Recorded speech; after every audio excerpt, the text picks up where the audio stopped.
Bashkia Vaudesit përmbylli programin Vaudesi si destinacion turistik me mbështetjen e Bashkimit Evropian. Kryebashkiaku i Vaudesit, Kristian Shkreli, tha se tashmë turizmi në atë zonë ka marrë zhvillimin e duhur. Kemi përmirësuar informacionin turistik duke shoqëruar me harta orientuese apo tabela për të risjell në imazhe të plota të objekteve që kanë mbetur rrenoja, por që mbartin histori. Krahas trajnimeve të vazhdueshme, veçanërisht për të rinjët, rreth 50 persona janë punësuar pas ndjekjes së këtyre trajnimeve. Nga ana tjetër, sot kemi më tepër kapacitete, siguri dhe shoqëruar me guida. Jemi të kënaqur me arritjet, por sërish lind nevoja për një promovim më të madh dhe të vazhdueshëm të resurseve tona. Prefektja e Qarkut Shkodër Majlinda Angoni tha se Bashkia Vaudes po tërheq gjithnjë më shumë vizitor. Qarku i Shkodrës njihet për larmin e diversitetin e paketës ofertës turistike që të ofron.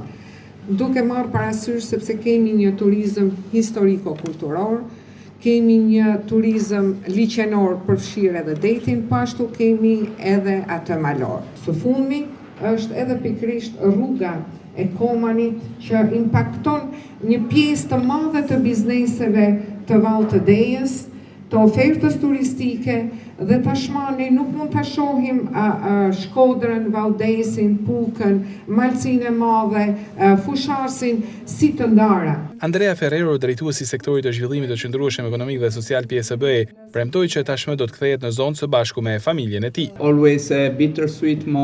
Është një moment lumturie dhe trishtimi në fund të një programi, por e di që edhe gjërat e mira ka një fund. Arrita shoh se si ky bashkëpunim ka qenë i mirë dhe bashkëpunëtorët janë të lumtur mbi arritjet. Unë do kthehem këtu së bashku me familjen time, sepse jemi adhurues të hiking. Ky program kontriboi në zhvillimin e zonës së Vaudesit për të bërë një destinacion turistik tërheqës me bazë komunitetin.